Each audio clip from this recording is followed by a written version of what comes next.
Oh, I didn't do anything yet. All right, let's see if I can get this in here. All right, so I mean, indie entrepreneurship in some cases is maybe a bit of an oxymoron, but I mean, depends how you define. Never mind, I'll just hold it. I'm the moron. So we have an interesting panel where we're focusing on the business side or entrepreneurial side of indieness, and we have a bunch of indie developers and co-founders in various states of success and progress, and we'll get into their stories shortly. I mean, I'm always fascinated by this question of identity around indie, what it means to be an indie developer, and I think to a certain extent everyone has their own sort of perspective and definition, and oftentimes there is this sort of conflict between kind of the romantic notion of indieness, this sort of starving artist, this creator, innovator, as well sort of in conflict with this notion of the business person, of being entrepreneurial, worrying about commercialization, and so on. I'm the co-founder of Execution Labs, which, as was briefly mentioned, we help new startups, new indies get going. We provide seed funding, we provide mentorship, we provide coaching. A lot of the work that we do focuses more so on the business side of things, because a lot of the people who come to us tend to be more creators. They're more the sort of romantic types that have dreams and visions of creating cool games, but don't necessarily understand the business side of things. And so, you know, a lot of what we do is try to get the latent entrepreneur out of the people that we work with.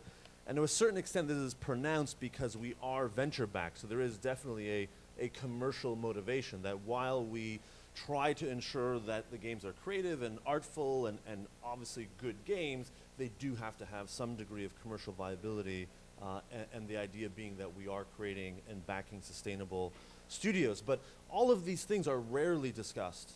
I mean, even at a conference like this, we often get sessions about, you know, optimizing your user acquisition campaigns, or, you know, tweaking your core loop to get more monetization. So we get very granular about those particular techniques, but on a more holistic level in terms of starting a studio and worrying about funding and cash flow, and keeping the doors open and all of the challenges related to entrepreneurship is not often discussed, and certainly not from the indie perspective. And so that really was the motivation to do this panel.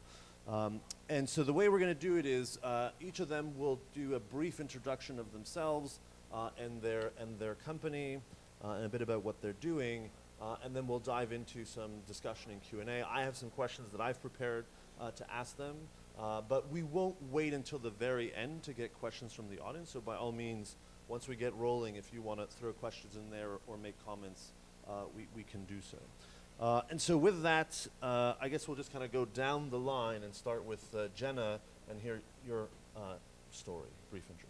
Hello, my name is Jenna Hoffstein. I'm the founder of Little Worlds Interactive, and we're developing educational games for kids. Our first title is The Counting Kingdom, which is currently on Steam Early Access and releasing in about 2 weeks for PC and Mac. So this is a very exciting and stressful time. And then we're launching for iOS this fall. The driving goal of the studio is to create educational games that are legitimately fun, games that can stand apart as games, as something fun, adventurous, exciting, but that also have that educational content built into them. So that's what we're doing. Excellent. Amy? Hi everybody, my name is Amy Dallas, and I'm one of the 4 co-founders of Clutch Play Games out of Portland, Oregon. We're kind of a small, scrappy team. We've been in business for about 2.5 years, and like a lot of indies, we divide our time between doing our own titles and work for hire, because of course the first thing you learn when you're starting your own company is you need to find a way to be able to actually pay yourself so you can afford to work at your own company. So that's actually how we've done it. And we have a couple titles out right now. We have one called Little Chomp, which is on iOS and Android, and we have another one that's actually coming out in a couple weeks called Skullduggery. My own, if it works.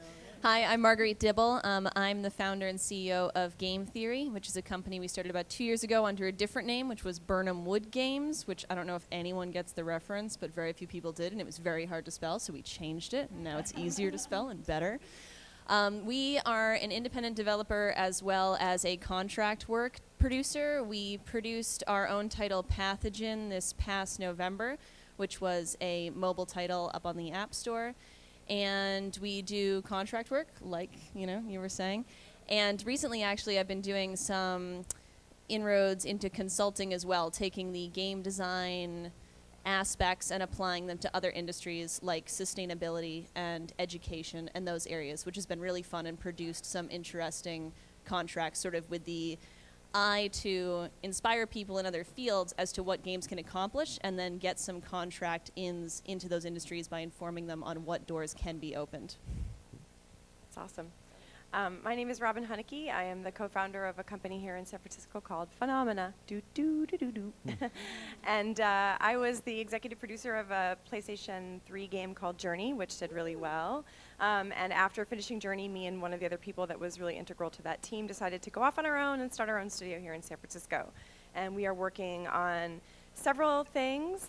We have a lot of different titles that we're working on. All of them are unannounced except for the one thing that we started the company with, which was a not-for-profit game that we're building in collaboration with UC Davis and the NSF. So I actually bootstrapped my company by doing something that I felt would make a difference, a positive difference, in the lives of kids. It's a game that you play with data from a Fitbit. The kids can use the Fitbit to play the game. We put it into a school, and it initiates conversation about activity levels and obesity and what you eat and how you act. And so the way that we actually got our company off the ground was by just doing something that we'd always wanted to do for very little money, and then hoarding that money like crazy to get leverage with other projects that we were working on. So that's how we did it.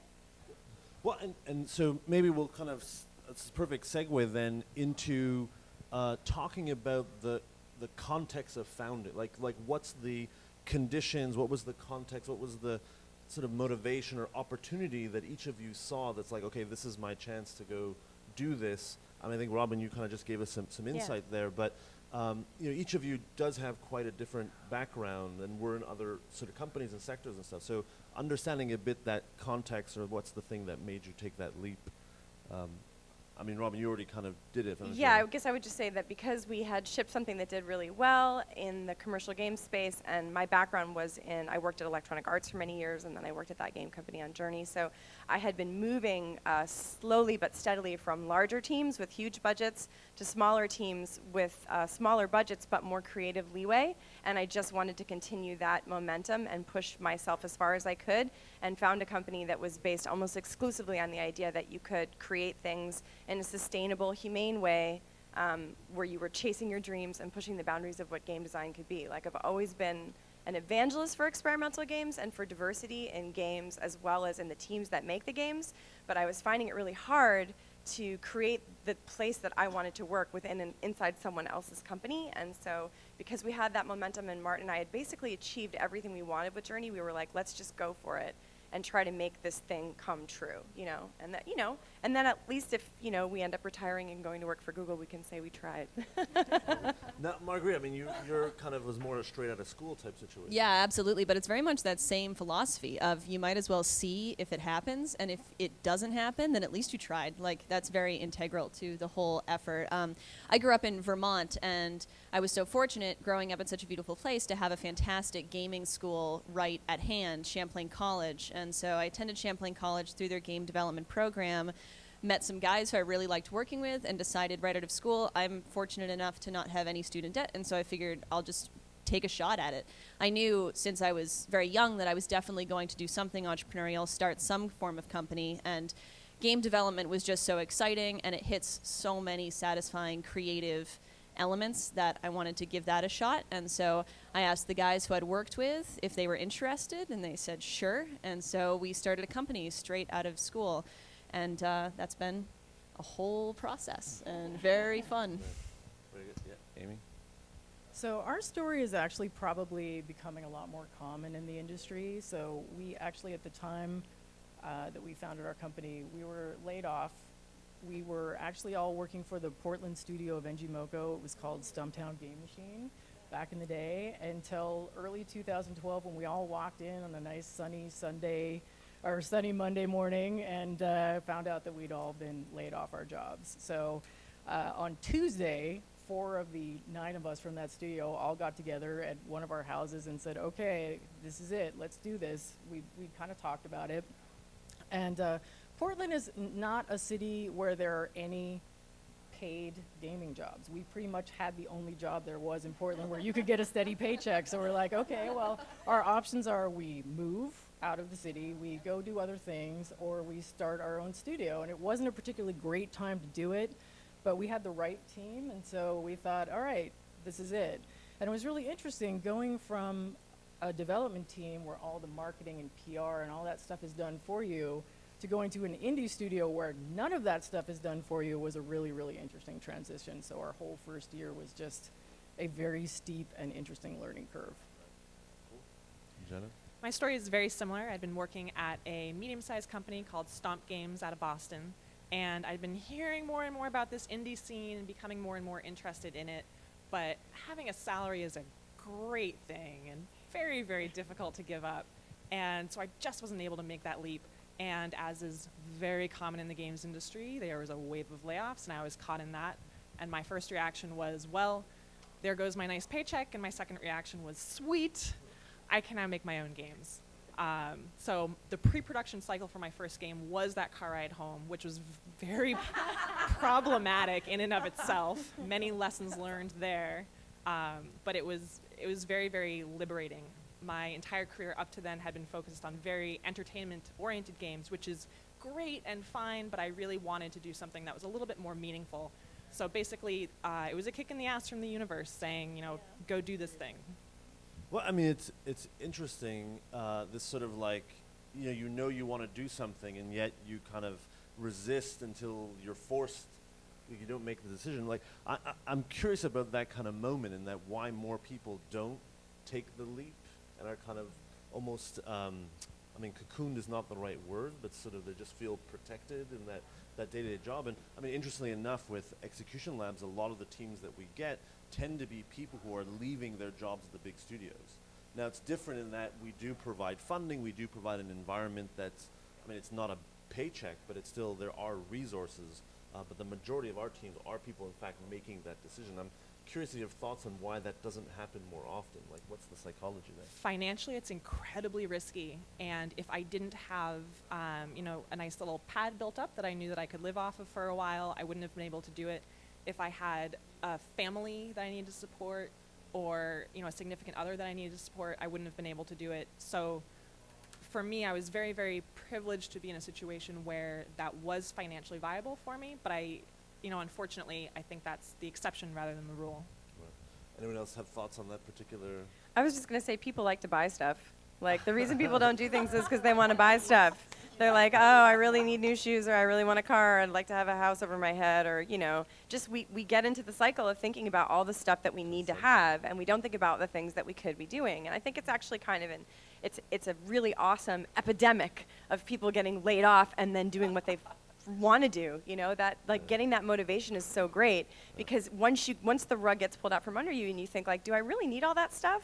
The answer is usually no. And then you find out your family and your friends will really support you, that there are people out there. Like, phenomena would definitely not be happening right now if a lot of people hadn't reached out and tried to help us because they believed in us making ourselves happier, you know. So I do think that it's fundamental to our culture that we sometimes would rather think about the list of things we can get as opposed to the things that we can do. And everyone on this panel is awesome because you guys like took the leap. Like, it's not an easy thing to do. Well, I mean, I've been fired from pretty much all my jobs, and I've always been, like, for 2 minutes, you're like, oh, and then you're like, thank you, well, much like what you said. But how about co-founders? I mean, Robin, you mentioned a little bit about your co-founders, but how about the rest of you in terms of the necessity or the value of having a co-founder, maybe even thoughts on or tips on how to find a co-founder, sort of things to avoid, or anything co-founder related?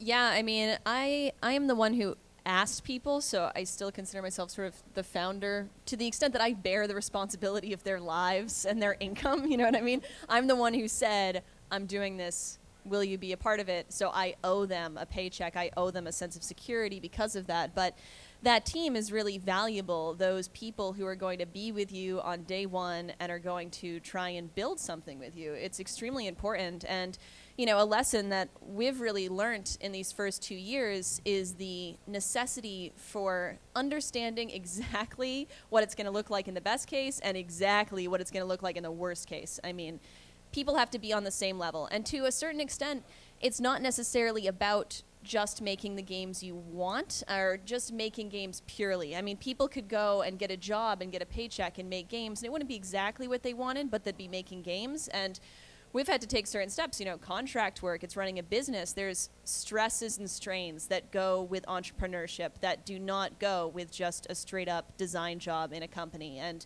making sure that everyone knows what that's going to look like, that there's going to be days that suck, that you have to be able to see on those days that are really hard exactly why you're doing what you're doing is so important. And that's really been the binding glue, that understanding of the core of what we're doing with everyone, and the people who haven't been able to get on board with that, that's been one of the challenges we've had to overcome, and it's represented some of the shifts that we've been through in the past 2 years. Any other thoughts on co-founders? Sure, I yeah. guess you had the whole group there of everyone in the living room. So one of the things, we came from a 9-person company, and when we decided to do our own thing, we only basically went with 4 people. Actually, we started out with a 5th person, and it was really interesting. We learned very quickly that he did not share the values that we had, and so it was within 2 weeks he washed out and said, this is not for me. And we were so happy about that, because you're basically getting into a business marriage is what it is. So I'm like married to my husband and then these 3 guys I work with, kind of, because it is kind of this weird thing. And so you need to know that you're in a business with people who you're going to be able to have screaming fights with and still love them anyway, because it's really stressful starting your own company. And also, if you're bootstrapped, you kind of need to have a pretty well-balanced team, because when you're starting out and you're paying your own salary, you pretty much don't want to have to spend a lot of money on contractors. So we picked the people on our team who had the broadest range of skills. So that was a really important thing for us. And actually, that just makes me think, and the lawyers in the room will be happy, if and when you are setting up an actual company with co-founders, make sure you include a vesting clause, because, well, I won't go into all the details, but essentially it means that you have to earn the shares that, you'll say you split the company 4 ways, then you actually takes time to earn your share of the company. So that way, if someone goes crazy or, and you have to get rid of them, they don't walk away with a quarter of the company. And a partnership agreement, too. Yeah, I mean, all this stuff, partnership agreement, all that, but the vesting clause in particular, I think, is especially important. So just look into that. All right, any other thoughts on co-founders, or? Did I just cut you off? No, it's fine. Go ahead, Jen. So I am a one-woman studio for the most part, and I want to talk about some of the difficulties of that, because when I talk to people who have co-founders, sometimes I'm just like, that sounds so nice. So the benefits are that I have complete creative control, for better or for worse. The game is me. I have a number of contractors that I work with who are incredibly talented, and I'm very fortunate to have them, but I am the only full-time person. So at events like this, when I'm exhibiting my game, it's me at that table all day, every day, and if I need to go to lunch, if I need to go get some water, I have to find somebody to cover for me. So that can be immensely exhausting, just being that one point person all of the time. And I've also recently joined a local indie game co-working spot. It's called the Indie Game Collective in Boston. It's a group of 8 to 10 studios. We all work out of a shared office space, and that has truly saved my sanity. There are only so many days you can work at home with nobody but your cats for company before you start questioning your life decisions. So having people there who not only are great company, but also have their own unbelievably deep wells of knowledge and are each working on different indie projects, so that I can learn from not only what I'm doing, but from what they're all doing. That's been a crucial part of starting my own studio. Yeah, I would actually say that one of the biggest benefits that Martin provides for me as a co-founder is he is a reflector, and he's someone that he's a mirror. So when we have any kind of deep questions about how to proceed or something, I usually know what I want to do. I think of myself as a pretty directed person, and I'm pretty proactive.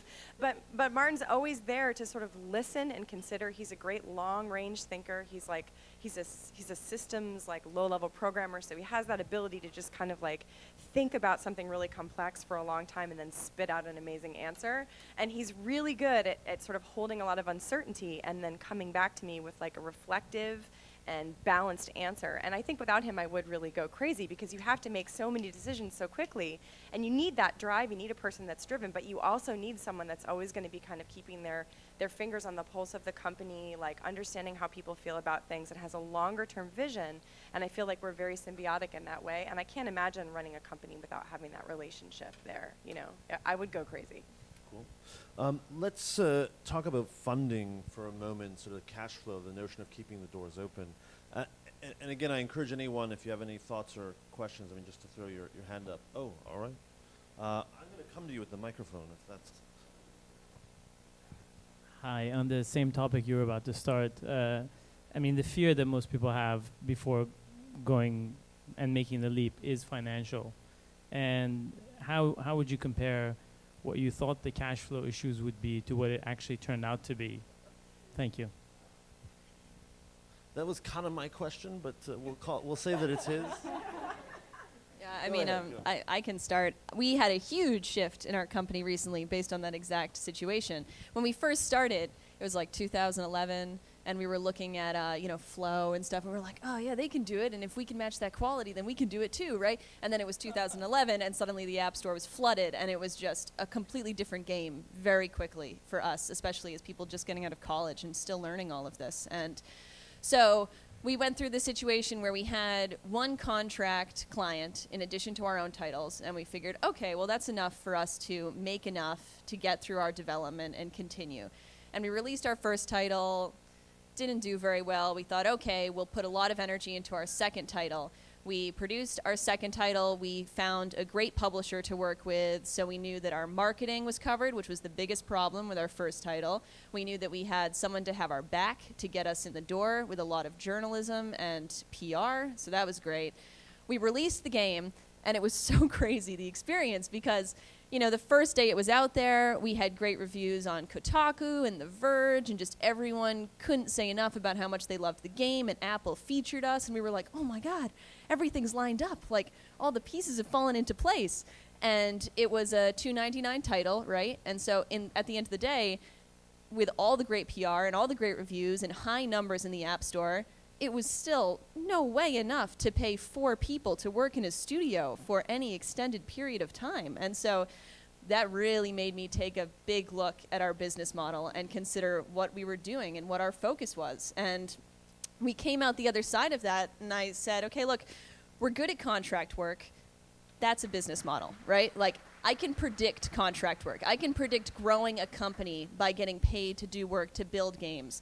So that'll be the business model, and making our own games is something we're always going to find time for. It's something we're always going to do, but we're not going to put the pressure on those titles to bring in the revenue to run the company. We're going to let them shine, and we're going to put them in the best position we can to bring in revenue, but they won't be responsible for it, and that way they can carry their own whatever, and we won't have to stress. We won't have to stress that the next thing we make has to pay our bills, because contract work can do that. So it was really a huge mental shift for us, even if it wasn't a very dramatic day-to-day shift, because we were already doing well on contract work, but it's made a massive difference in our company. Like, for the first time in 2 years, for these past 6 months, all my guys have been able to rely on a paycheck that they deserve, right? What they should be getting paid at a company for their skill level, and that's just felt awesome. But it was a big shift from what we thought to expect and what we thought we could rely on to what ended up being the reality. I think actually, because I have had so much experience in commercial games, I went to it at the opposite way. So I actually started the company from the assumption that we would only make things that we thought would be able to support people in a sustainable way, that we would charge a person month rate that was able to break down to cover everyone's healthcare completely, as well as rent and food for a person and their family in San Francisco. And so when Martin and I decided to start, we outlined projects specifically that we thought we could get funded at that rate for the period of time they would need, which would be 2 to 3 years. So every project that we budgeted specifically for sustainable wages at a relatively high, person month rate compared to what a lot of indies ask for, which I think is a problem. I think people undercut themselves, and then they draw the market down. But in every conversation that we had with people, we said, this is exactly how the money breaks down. This is exactly why you're paying this rate. this person has 2 children and a wife that rely on them in San Francisco. This is how much their rent is. Like, we're 100% transparent about those costs, because we felt like if we're going to do it, we want to do it without that stress. And we started from a place where we knew that that stress would undermine the creativity and the cohesion of the team. It would create stress and misunderstandings over time as money got tighter and tighter. And even though those conversations are painful and at times they're frustrating and sad, in the end, if you find the right partner, somebody who really believes in your team and believes in your work, then everybody is pushing off from the launch pad at a place of, cohesion and agreement. And I think the hardest thing is accepting that you might not get funded, but if you do get funded, you're funded in a way that you all care about and everyone's bought in. And the little niggling discussions about small financial differences and this budget versus this budget become more about what can we all do together to make this great product available to as wide an audience as possible so that we all benefit from the proceeds. And I think trying to have a positive, transparent conversation about our values, our core values, which were that people shouldn't have to suffer to make games, was the way that we started. And the reason that I did that is because I've watched so many indie developers either get the malaise because they're working alone and they're struggling and they don't have anyone because they don't have any money and they can't pay them, and then they end up never shipping, which means they spent all this money and effort on something and never got there. Or teams who are so crunched and so stressed about the fact that they're all paying themselves unravel and fall apart, and friendships and sometimes marriages fall apart because there was that underlying stress. Like, it just doesn't make any sense to us to put other people in that situation, let alone ourselves. So we learned a lot from watching other people suffer, and we hope that if Phenomena is successful, which is a big if, you never know, in 5 or 10 years, we can say, and all these other awesome dandelion seeds came from our success, that other people went into publisher conversations and said, truly, we must demand this rate because this is the way that we'll be able to live. Here is exactly where the money is going. We're not hiding things. We're not making other games on the budget. We're doing exactly what we're saying we're doing. It's a quid pro quo. What you see is what you get conversation. I think that's the best way to do it.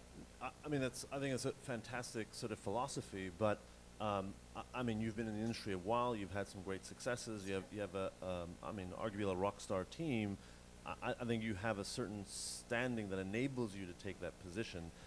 That's it's true. unclear to me that if we were just let's say, Marguerite 3 years or 4 years ago coming out of school saying, I'm going to stand But if up. Marguerite were to say to somebody, Robin and I have been talking about what my sustainable burn rate is and blah, blah, blah, and if all of us work together to create that conversation as a group with the funding sources, then it is a wave of truth. And yes, I am at the forefront of that wave of truth because I believe it is true. But it is still true regardless of whether you're a rock star or not. It's still true that living in the city is expensive. It's still true that making enough to pay your rent and feed your family is a prime directive for anyone who has a family. So to me, the argument of well, I don't really have the cred to make that argument it's just a step away from the truth. You have to carry the truth regardless of who you are. Very good. All right. Amy, do you want to comment on his question about sort of the cash flow and funding situation for you guys? Sure. I think to echo what Marguerite said, it's the same thing for us. We spent our first year working on a game that made really no money because we just didn't understand how to market it correctly. But it was interesting because our first year, we also rolled our own tech. We created our own cross-platform game engine. And so many people said, that is so stupid. You guys are idiots. Why don't you use Unity or something that already exists? That's so much more simple. And we kind of felt like, okay, well, we're a game company, but we're also a tech company. So it actually is just going to create more value in our company to have our own tech. So interestingly, the next project that we did was a work-for-hire project. And the company actually wanted to use our cross-platform game engine, and they liked it so much. They were kind of looking at it almost as an experiment, like, oh, okay, you guys are scrappy, let's see what you can do. And we actually finished their game in about 12 weeks, including a month of QA. It was a pretty big game. And so they were like, holy crap, that's incredible. So they wanted to actually license our tech, and that ended up paying for our development on our own game this year. So it's really interesting the ways that you can actually kind of find ways to fund yourself because you need to. So always have to be looking for that opportunity of how can I get more money in the door? Or thinking what is of value, like where do you Exactly. generate value, and it's not always necessarily revenue on the game Right, itself. So. right. Yeah, and just an anecdote off of that, we had a similar experience where, you know, we were considering investment earlier this year, and we went through a whole thing. We had interested investors, and if we were approaching it from that pure design point of view, it would have been like, oh my God, people are going to pay us to make our own games. Of course we will take the money. But when we looked at it critically, it was very little for very little, right? And that was a lot for a little. And we ended up passing on it because we were sustaining ourselves very well just on our contract work. And in the next few months, we could be getting a few contracts that will equal what the investment would have been. And so it's just where you're investing what you do and where you're focusing. And if you can get a nice, clear mission that actually accesses something valuable, Same then situation. Yeah, definitely. Jenna, your sort of cash flow side of things? So my story is very similar. We're living off my own savings and then doing contract work to keep myself afloat. For me, this is one of the major pros of being my own sort of one-person studio, is that I don't need to worry about making enough to pay 4 people's salaries. I just have to worry about making enough to keep myself going. And so I don't have to worry about other people being able to eat. I pay my contractors. I pay them, you know, what I hope is a very reasonable rate for what they do. And I just need to worry about myself. So the bar for financial success for me is much lower just because the burn rate is much lower. So to echo everybody else's stories, contract work. I mean, it's interesting. You often hear this one, but then sort of in part you're being indie because you want that creative independence. You want to, as someone said earlier, sort of chase those dreams, but then now you're serving a different master in order to put gas in the tank to sort of, for the rocket ship to go chase the dreams. And it's unclear if long term that's a viable strategy, if you can actually make that transition. And I mean, I've certainly seen situations where the more you optimize yourself to pursue the work for hire work and keep the doors open, the further away you get from the dream path. And I mean, I don't know if anyone wants to comment. There's actually, I think there's a measurable thing about a company, which is how many creative conversations do you have in which a lot of people are invested in the outcome of that conversation. If you're working on a game for yourself and you're really passionate about it being perfect and amazing and reaching the right people, those conversations are going to happen every day. If you're working on contract work, one of the risks is that those conversations don't happen as often because either you're getting told what to do, and so it's about conversations of execution, so you make your commitments and you meet your commitments. And there aren't conversations of exploring the space and declaring what's missing. And that is the kind of skill that you need to have at a studio that's going to make something, in my opinion, that's like really groundbreaking, that has new kinds of pleasure in it, that has new ways of engaging. You need to be able to look at the space of games and say, what is missing? If you don't have those conversations at your studio on a regular basis because you're in contract work, because I'm not saying that's a definite that you won't, but if you don't, my experiences, just from watching other people go through this, is that eventually that skill atrophies, and when you have the money and the time to actually make the thing you want to make, suddenly everyone is extremely unfamiliar with how to have that conversation, and they're very nervous. It breaks trust. It gets harder for people to open themselves up and have conversations about what's missing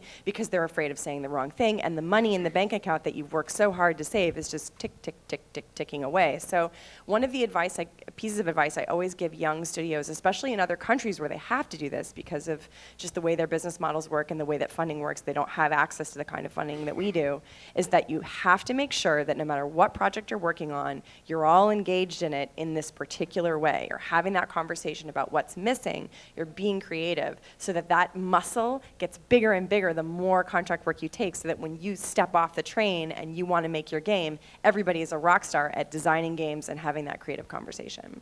Yeah, I mean, I completely agree. It's a philosophy. Like, it's a culture to your company that embraces creativity in the way you approach any project that you're working on. I mean, we don't consider ourselves now as a company that is biding the time with contract work until we get to make our own titles. We consider ourselves a company that kicks ass at contract work because we're so good at our own titles. Like, our titles are our credibility in the space. And so the work we produce for your company or for you is going to be awesome because we do that too. And that's what we're about now.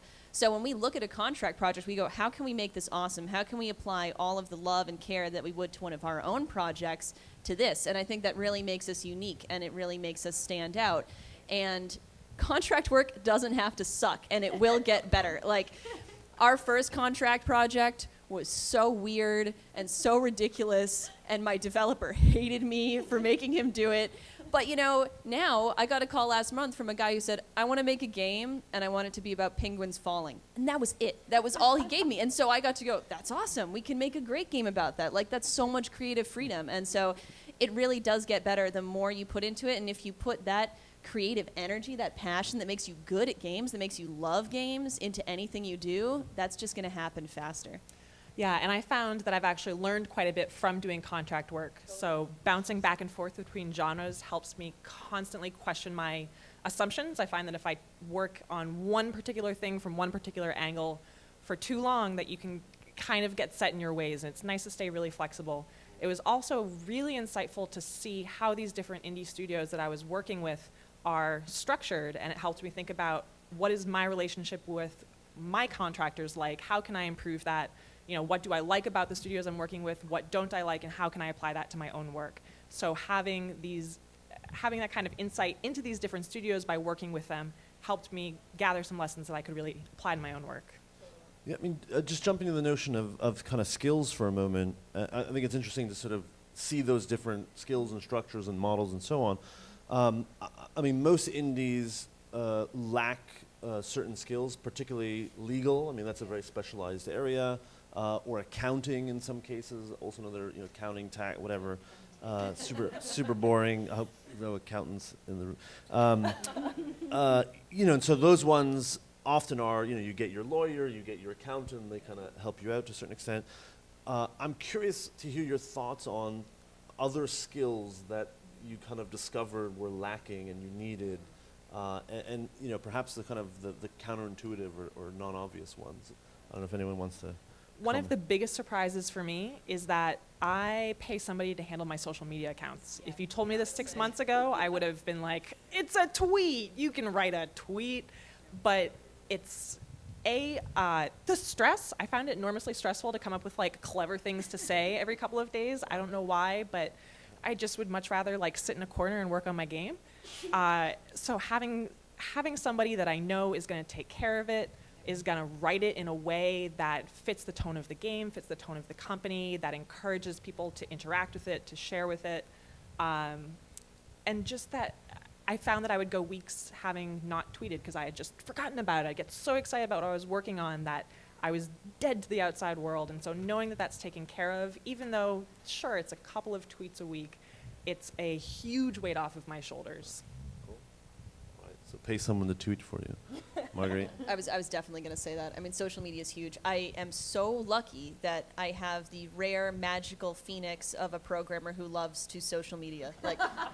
He runs our Twitter, and he does an amazing job, and I feel so fortunate.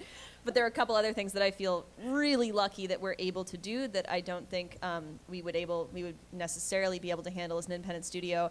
I was in video editing for a little while at school before, so I can make our trailers, but making your trailers and making your video is huge, and getting help with that's really valuable.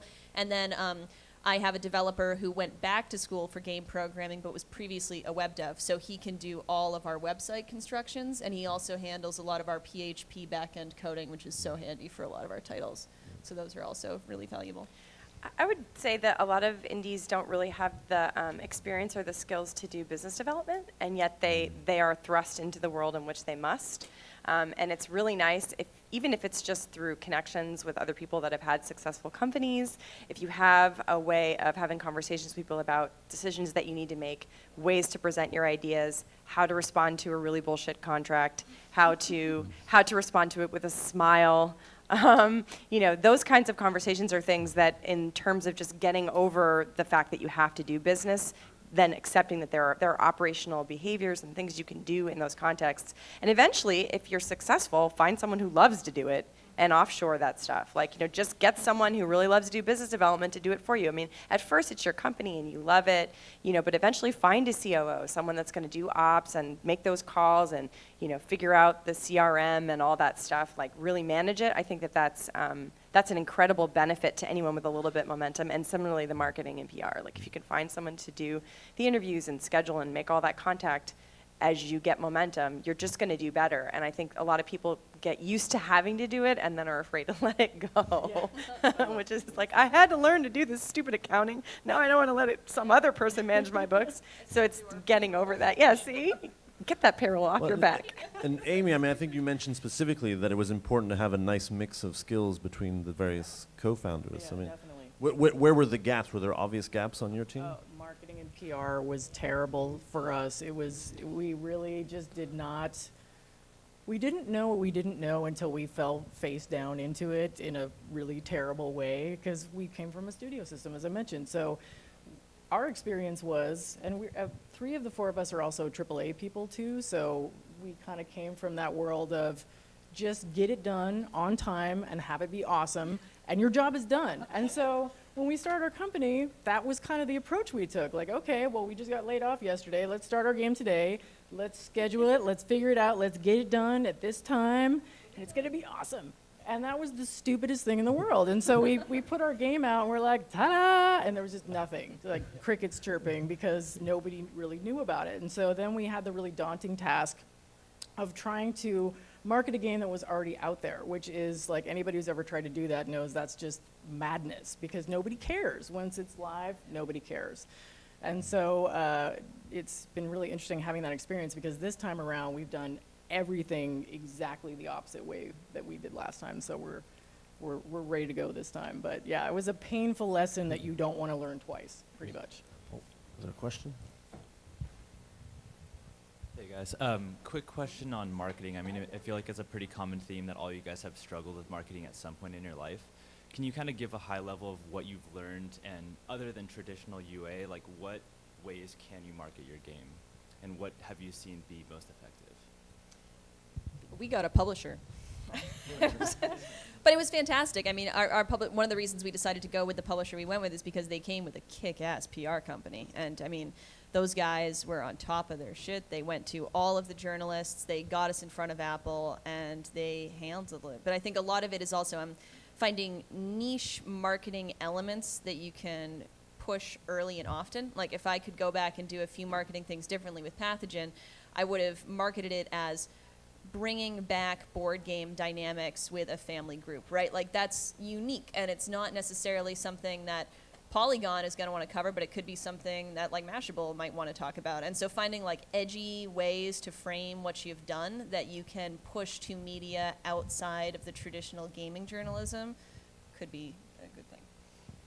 Yeah, I've obviously had a fantastic success working with people within EA and then also within Nintendo and Sony on the games that I've worked on. But I also think that a huge part of it is exactly what you said. It's having something to say that's meaningful or different.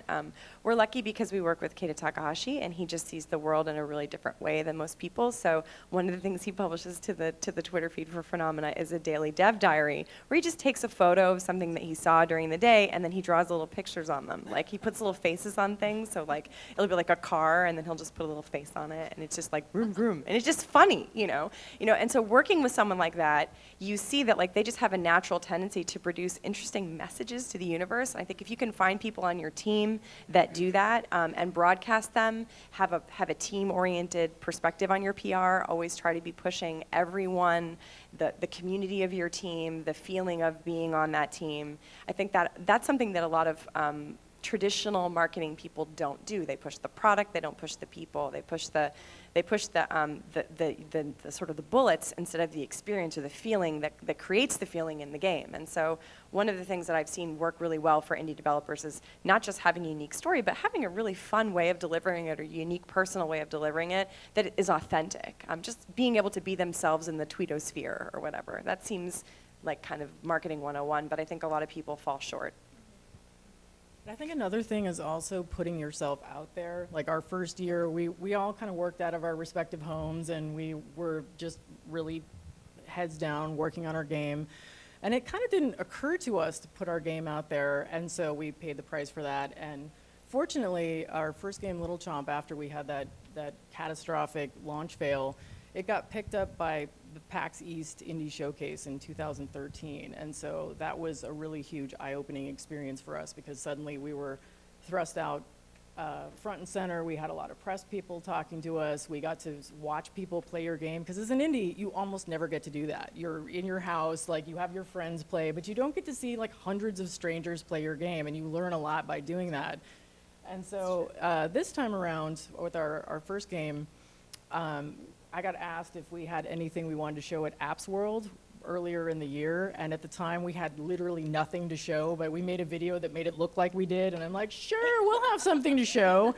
And so literally like 2 days before that conference, we still had nothing to show, and I was not sleeping, and it was crazy. But it was actually really good, because we showed our first 3 levels, and we got a lot of really great feedback, and we started actually pitching the press, and they're like, hey, this is actually a really fun game. So doing things like that, where you're putting yourself out there, you're entering like some of the festivals and contests and things, is really, really important, so people know who you are and they get excited about what you're doing. Shannon? For me, a big part of it was changing how I thought about marketing. I tend to be a very, very focused person, so if I'm working on game dev on Monday, then I am 100% working on game dev and nothing else in the world matters. And I tried that same approach with marketing, and it was like, I'm going to do marketing now. And I was like, okay, I tweeted, like, now what do I do? And I had to realize, and I'm still terrible at this, that it's a very, very slow drip thing, where you need to be doing this a little bit every day, and it builds up and it adds momentum. And when we first started with social media, it was like shouting into the void. It was like, here's our game, come hang out with us, and you'd hear echoes back. It was really depressing. But we're at the point now where, we do Screenshot Saturday every week, and we'll get 5 to 10 retweets or favorites, and it's like, people are paying attention to us. This is magical. So having kind of just the fortitude to just keep doing a little bit every day, a little bit every week, and having that knowledge that it will eventually build up to something. And then, like Amy was saying, just showing the game everywhere. I probably exhibit the game once a month, once every other month, and it's exhausting and it's a ton of work, but it gets the word out there. Submitting to conferences, festivals. That's how I met this guy over here. I won the Master G Game Challenge. That was kind of a big deal. But it helps get you publicity. And I voted for her. Thanks. So just sitting down and thinking, what can I do today? Putting all of it out there in the world. So many large studios, they hold back that information and then they release it all at once. With an indie, you just want people to talk about you, so you're putting everything out there that you can think of. So it's a very, very different mindset. And for me, I had to have the knowledge that the effort I was putting in up front, even though it wasn't paying off, it didn't seem like it was paying off initially, having the faith that it would eventually pay off. Yeah, I mean, just to comment there, I think you really are communicating with no one in the beginning, and it is quite embarrassing, and you're very self-conscious, and you're like, oh, why bother? But I mean, the idea is that, as she's saying, over time you do build a certain momentum, and then it kind of adds up, that you can't just ignore it for a year. I mean, kind of like Amy's story, ignore it for a year and then realize, oh, geez, we should have been doing that. Then you have to start the dialogue from there. So even as soon as you get started, I mean, the projects that we, or the teams that we back at Execution Labs, we force them right at the beginning to put their Twitter up and Facebook page and get a blog going and do a dev diary and make posts and do stuff again. It's like they really at the beginning have to push that, and they're like, oh, it feels so awkward and whatever. Like just like you have to do it.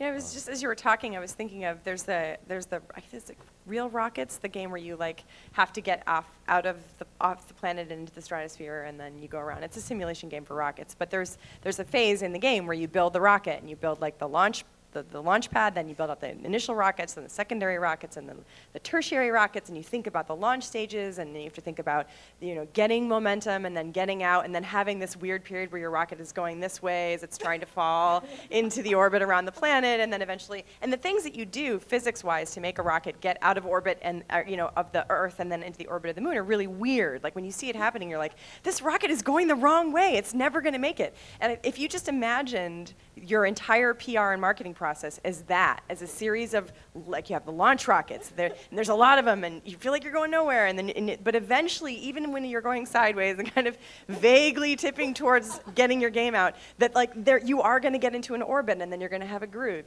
Someone should do a marketing and PR planning poster that's like rocket launch stages. I challenge some indie to do this. A successful one, please. Nice. All right. We're running out of time, so. guess my question would be about monetization strategies and whether you guys are going premium or free to play, keeping in mind how much more work it is with free to play with small teams, I guess. Premium. I'm advising my clients to do freemium. We had our experience with Pathogen, and it was a premium game, and it ranked high or reasonably, and the numbers it pulled, it's just, if people are coming to me and they're making an investment and they're saying, I'm giving you guys money to make me a product, and I have to go with the experience that I've learned from, which is just, I'd advise them to do something free. We're actually a mix, so on different platforms, just are different beasts in terms of monetization. So we're a small company. We don't really want to get into the software as a service because we just kind of don't want to make that investment. So on iOS or Steam, we're going premium, and on Android, we're going free ad supported because we have had really crazy piracy, and Google Play features us all the time, and every time they do that, our piracy numbers go up by like 50,000. So, and our actual money goes up by like 2,000 if we're lucky. So, yeah, it's just kind of have to. Jenna? It depends on your genre and it depends on your platform. So if you're looking at that's something a better like answer. Steam, the majority of those games are going to be premium titles, but then you have MOBAs that, for example, generally are free to play with tons of in-app purchases. I personally am going premium as an educational kids game. There have been so many issues recently around in-app purchases that's become a huge trust issue with parents. And so that, I think, is one of the real last categories on mobile where it can be a desirable thing to go premium, but it's totally context dependent. Yeah, no, I totally agree. It's if you have a niche specific, like if you know your market, it's business planning, right? Like if you know a market that you can target and you understand that market, you market to that market. And so like educational titles, younger age groups, premium's still a good fit. And there's also just the fact that your team will have a skill set. So, I know what my team is good at, and I know what we can deliver, and that we have fans that want it. So.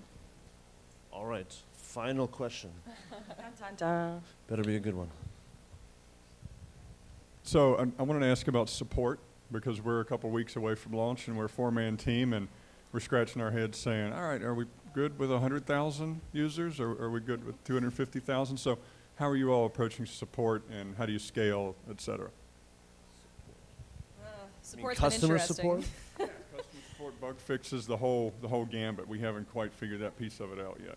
We've been really community reliant. I've made sure that with our contract projects, I've provided a certain amount of hours each day for one of our programmers to be able to spend time on support and bug fixes. It's really different per community. Like in iOS, we put the game up and it was good and good feedback generally. We got a few bug reports the first day. Putting something out on Android was a completely different experience. I mean, it's got to be 700 resolutions, right? And we don't have 700 Android devices in our office that we can test on and ensure. So the community for Android was actually awesome. They were part of our quality assurance. We put the game up and someone would say, on my Samsung, it's throwing this weird issue. And the fact that Google Play allows for a back and forth dialogue between the developers and the customers was massive, and we'd say, great, tell us more about that. We'd put a fix up. We think we fixed it. Can you confirm? They would confirm. But I made sure that there was some time set aside by the developer to address those things, and then based on what usage we have, diverted the time accordingly. Any other thoughts? We're currently on Steam Early Access, and that has been a phenomenal way to crowdsource the QA a little bit, get some feedback from folks in terms of what bugs they've run into, what usability problems they've run into. I will be the customer support. That's me. So if I have the problem that my game does phenomenally successful and a ton of people want to reach out to me, then I will suffer through that happily. I have done as much QA as I really can on the game, so I'm fairly certain it's in a pretty stable place. But that's one of those things that is like not my hugely favorite part of the job, but it's part and parcel with everything else. I can't be an indie game developer and not have those conversations with customers. So it's, I get the good, and along with it comes some of the less fun work. Oh, but real quick, I just remembered, have a plan on how to deal with really horrible people who are horrible for no good reason. Like, we had this guy who just lost his mind on our Facebook wall, just complaining about all these issues, and he was one out of, all of the people who got the game who felt the need to harass us in this way. But we didn't have a plan on how to deal with him, and we didn't know how to address it, and that was weird. We all sat in the office and we were like, oh my God, this guy's saying really horrible things. Should we delete this comment? Like, how are we supposed to deal with this? And we actually did delete it, and then he said, oh my God, you deleted my comment. We're like, oh Christ, we should not have done that. Like, this was such a bad call. And so just like, one of my programmer's girlfriends is a PR person. She was like, here's your plan. And so we figured it out. Like, we learned very quickly exactly how to get a refund on the App Store, which you kind of have to research. And we had a plan of an approach for how to really well address someone who is just very upset for what you might perceive as not a good reason, but you can just handle them calmly and reasonably and just scoot that to one side. So it's good to have that plan, even if you have no idea why someone would react that way. Awesome. Well, unfortunately, we're all out of time. I feel like we could have gone on for another hour easily. Thank you all for coming, and thank you for sharing your stories. Thank you, Jason. Thank you.